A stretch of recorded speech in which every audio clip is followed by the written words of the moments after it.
नाव चलाता था केवट, पर रहता था गंगा जी किनारे। और गंगा जी राम भक्ति जहां सुरसरी धारा, राम जी की भक्ति ही गंगा जी है। और कितनी अद्भुत बात, भक्ति की गंगा जी में नाव चलाता, इधर से उधर उधर से इधर। नाव चलाना बुरा नहीं, रोजगार था उसका, लेकिन भक्ति के भाव से जोड़ रखा था। जिसने अपने व्यवहार व्यापार की दुनिया को भी भक्ति की धारा से जोड़ लिया हो, उसे भगवान के पास नहीं जाना पड़ता, भगवान उसके पास चलकर आते हैं। अच्छा, और मांगते हैं। मगर राम पहुंचे जब गंगा किनारे, तो खुदा को पड़ी ना खुदा की जरूरत। भगवान कहते हैं मांगी नाव, नाव मांगी, केवट आया ही नहीं। कहने लगा हम आपके बारे में अच्छी तरह जानते हैं।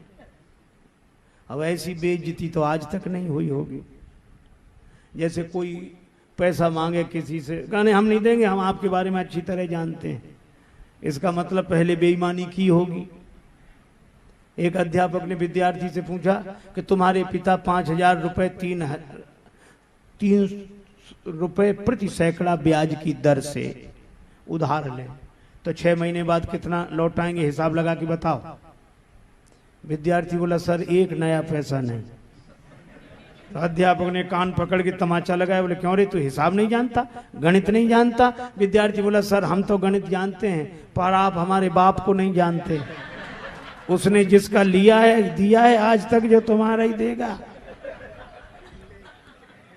और ये केवट भी बड़ा निराला है, कह रहा हम आपके बारे में अच्छी तरह जानते हैं, नहीं लाएंगे ना। भगवान को हंसी आई। लक्ष्मण जी की तरफ देखा कि लक्ष्मण ऐसा विचित्र भक्त देखा। अब लक्ष्मण जी भी तो मौके की तलाश में थे कि भगवान इतने सरल हैं कि ये स्वयं भी बातें सुनते दूसरों को भी सुनवाते हैं।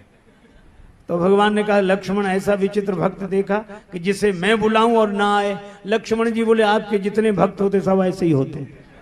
कैसे? बोले जो आपका कहना ना माने वही भक्त, आपके स्वभाव ही ऐसा है। भगवान ने कहा यही विचित्र भक्त देखा, दूसरा कौन?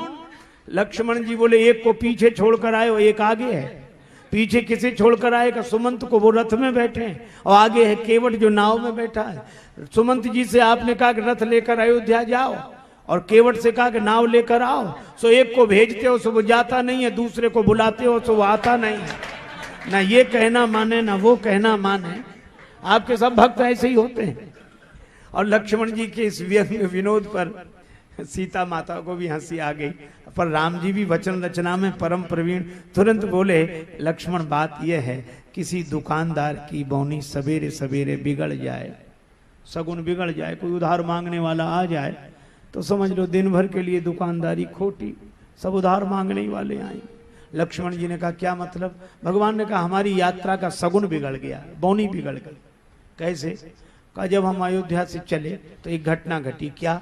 का वनवास हमारा हुआ था, 14 वर्ष राम वनवास। लक्ष्मण तुम्हारा भी वनवास नहीं था, सीता जी का भी नहीं था ना। राम जी बोले तो हमने तुम दोनों को मना किया था कि हमारे साथ वन मत चलो। लक्ष्मण तुम्हें भी और सीता जी को भी। दोनों बोले हाँ मना तो किया तो था। राम जी बोले तो तुम दोनों ने कहना माना? दोनों बोले नहीं माना। भगवान बोले हम तभी समझ गए थे कि यात्रा के शुरू में ये हाल है, तो आगे जितने मिलेंगे ऐसे ही मिलेंगे। जब तुम ही कहना नहीं मान रहे तो वो क्या माने? लेकिन एक बात है, क्या? मेरे प्रेम के कारण ही तो कहना नहीं माना, और केवट कहना नहीं मान रहा है तो प्रेमी ही होगा। लक्ष्मण जी बोले दिख तो नहीं रहा है। राम जी बोले केवट के जीवन में प्रेम का दर्शन है, प्रेम का प्रदर्शन नहीं।